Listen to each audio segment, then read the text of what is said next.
Welcome to the video, people, and today, well, I suppose you've realised that I'm going to attempt to start to reupholster an IKEA chair.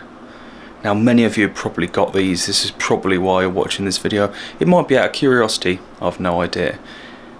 But I have one of these IKEA Strandmon chairs in yellow. I've also got a dog, and it's not an ideal match, I'm not going to lie. The thing's friggin' dirty, it's awful. And it's built in a way that it's actually very difficult to clean. You can clean, I've got one of those upholstery cleaners, given that a go, and it does make it a lot better. But at the end of the day, it's not perfect, and what's more, I'm changing up everything in my living room, and it just is bright yellow and it doesn't really match anything else. So I had the bright idea, bearing in mind I've never done anything like this before, of attempting to reupholster it. I don't know how possible it is, but I thought I'd try and document the journey. Now, I looked online to see if anyone else had done this, and I couldn't find anything at all. So here we go. This is what we've got. I have to excuse the state of my office. This is where I'm currently sitting in the moment. It's kind of a plethora of everything. So this is the chair. You can see there's friggin' dog hairs everywhere. I've taken the cover off the seat already, that one off the actual base already. That was fairly easy.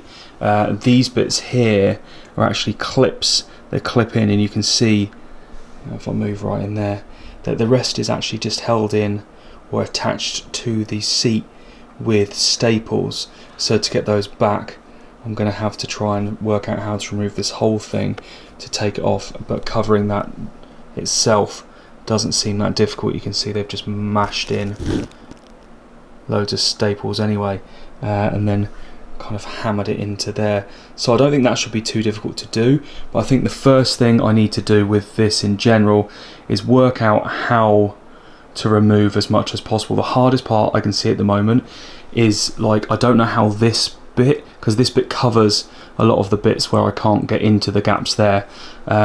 So yeah, I might flip it over to start with and start to, on my magic tools obviously, take out some of the staples and see where we're at. The idea is I want to actually recover it in leather, so I'm looking at a lambskin at the moment. It seems quite nice. I've got kind of a black and leather theme going on, so I'm going to give that a go. A lot of it doesn't actually seem to involve, he says, I mean, famous last words, I was going to say, it doesn't appear to involve a ton of sewing. There is like a bead, I don't know what you call it in sewing. Like I said, I'm not a sewer, seamster, I don't even know the word. I'm not one of those people. I've sewed a bit before, not very much. I'll show you the bead. So there's this bead, but from what I know, they're fairly easy. It's actually just a bit of rope or whatever, and it's just sewn in. And I know someone that can help tell me how to do those. And you can't quite see, maybe just in there, but just under that, it's actually just held in again with staples. And so I will obviously take all those out and replace them with those little metal round things that are hammered in, because they look much nicer and they're more in keeping with leather. So anyway, let me flip this over and start to try and remove some of the staples and see where we are with it. Anyway, let's go.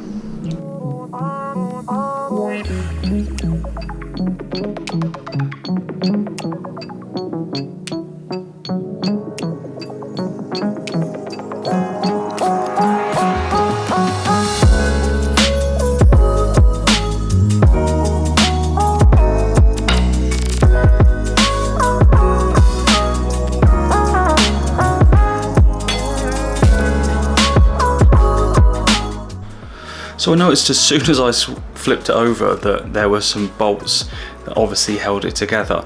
Now, I can't remember putting this together, so I couldn't remember how it came apart. I just thought it came together like it did. Obviously it didn't. Now, that's a really good thing, because if you look at the pieces that are actually on, well, that go together, it's kind of a lot easier than I thought. He says, I mean, that's famous last words, but I mean, look at this. If you look at these pieces now, these are all the individual pieces. That's the back, they're the two sides, and it's pretty much just the things cut to shape. Obviously they're the bits that have been sewn together. You can see on those angles where they've done those. But from an actual quality point of view, I get it, it's IKEA, it's not supposed to be, but in terms of replicating those, I've done it before where I've taken apart a car seat and redone it in a different material, so I kind of get the concept of it. So I kind of think this will be the same sort of thing. Unpick all this and you're kind of halfway there. You just need to replicate it with the new one. So I'm gonna start unpicking all of this, start by each side and just see where we get to. So well, let's, I suppose, crack on.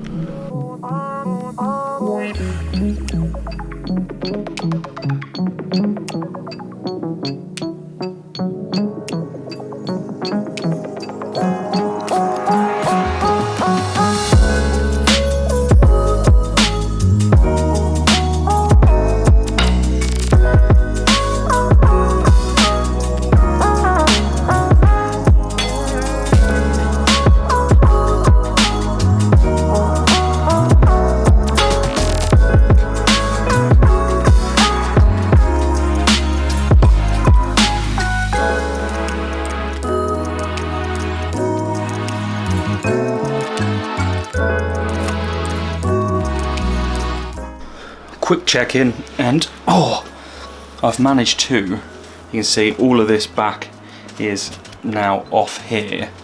I'm not gonna lie, it's mainly held together with staples, so it's more of a stapling project than a sewing project, I'd imagine. But anyway, see how it goes. Before anyone says, why don't you use something proper to remove the staples, not a flathead screwdriver? It's a very valid point. It's all I had on me and I wanted to get going now, so that's the main reason. You also might be thinking, why are you even bothering doing this to a really shitty IKEA armchair? And the main reason is because, one, I wasn't going to really use it anyway. Like I said, it didn't really fit with what I wanted to do, and I didn't really like it. It was too good to throw away, but equally it was really dirty, so I didn't really want to give it away because then I'd feel bad. So then I'm stuck with, I don't know really what to do with it. So then if I did throw it away, it seems kind of a waste when I can spend, it's probably going to cost me, I reckon, $150, 150 euros, something like that, worth of leather to attempt this, and all I've lost is potentially 150. But I do think, I was going to say, and that's about it, but I do think I'm going to be able to do this. I don't think it's going to be, these are famous last words, but I think it's going to be alright. And so for 150 euros or $150, whatever currency you're in, to get a leather armchair, I think that's actually really good value. So, and I don't like throwing things away. If something's good and it can be reused, even though it's not like the best quality, it seems like a really good thing to do. So I'm going to crack on with this, and I'll come back to you when I've got more staples out. There are so many staples, I'm literally surrounded by staples. It's like, and I would say, if you're going to do this with this particular armchair in general, one, there are probably thousands of staples in total, and so you're going to have to re-staple the material down in these sorts of places. So it's worth getting yourself a decent staple gun, because I've had this before on one of my other projects. You're stapling into wood, and if you don't have a decent staple gun, it will break and it won't go into the wood and you won't get it tight enough. So that's one thing that I would recommend, getting yourself a decent staple gun. I'm going to crack on and I'll let you know once I've stripped at least this part down, and we'll see where we get to at the end of the day. Right, my hand is like this at the moment. You probably can't pick up the redness of it from unpicking staples, but Jesus, Mary and Joseph, there are so many. So I've moved on to the back. I've done one side completely, I've done the base, and now I'm onto the back, and you can see here, this is the back we've got here. It's actually quite light, it's one of the lighter parts, and this whole back section here is fairly easy because it's hidden anyway by the interlocking part that goes on the side there, in there. So this bit actually is fairly easy to get off. Like the staples aren't that, they're fairly far apart compared to some of them. Some of them it's like every millimetre it feels, and so this feels like it will come off a bit easier. It's then stitched to the top there, so it obviously slots on over the top of this cover. Yeah, so the stitching goes round the side here and down round there, but like things like the edges here, they're obviously stitched to stop it fraying or whatever it might be to finish it off. I shouldn't have a problem with that with the leather, so I should just be able to stitch this sort of outline. But again, let's see how far I get and see if I can take this off and then see where we're at. So I've been doing this about 2.5 hours now, well, in fact exactly 2.5 hours, and I still have one side to go, so I reckon that will take about another hour until I'm completely finished. So it's good to track the number of hours this has actually taken. Not that I'm charging anyone for this, but I reckon about 3.5 hours to fully disassemble and take off the material that's on there. It's just good to understand how long it could possibly take, and this is what I'm left with. And like I said, all of this so far has purely been removing those staples, and I don't think, even if I had a better tool, that I could have done it any quicker. I just don't think it's physically possible. There are so many staples, it just takes a long time, so about 3.5 hours. And so these are all the different individual pieces. So this is the back part, which goes obviously up and over. This is a single piece, and there's no join at the top, so you can see through. Actually, there is a join. I tell a lie. So there's a back piece and a top piece there. That's good to know because I'm looking at covering it in lamb's leather. Like you can see, like I've got a brown and black theme going on here, and I've got a lot of brown and black. So I'd like to cover it in a sort of brown lamb's leather sort of material. So that's what I'm going to try and do. Problem is with lamb's hides, they're obviously small, they're lamb. So I'm going to have to measure each individual panel of these, and this is probably the biggest panel, individual panel that there actually is, this in the back. So I will measure each individual biggest part and try and estimate how many different hides I'll actually need for that. So of course this one is in many different pieces. This is probably the most complicated part, I'd say, because it has so many different parts to it, so many different panels within the individual one. Although saying that, this one is slightly more complicated because it has lots of different angles, but it doesn't seem so bad in the way that it's been put together. So all the individual panels are fairly obvious there. I will probably have to, where there's a line here and it's broken up into 3 individual bits, this side bit is one, on this material it's one piece of material, but what I think, because of the size of the lamb's hide, I'll have to do it in different parts, like similar to that. So cut it up there and have a separate part for that. So I might have to piece them together to try and make sure that obviously I can fit it within the skin, within the leather. These are the pieces I'm left with, and obviously this is the cushion here, and I just need to do this other side like this, and then it will all be stripped down. Then I'll start measuring up, and I've contacted a couple of leather places already, so that is what will be next. I'll finish this one up and then we'll be completely sorted, taking it apart. So I'm on to the final bit of the breakdown, I suppose it is, the deconstruction of the seat.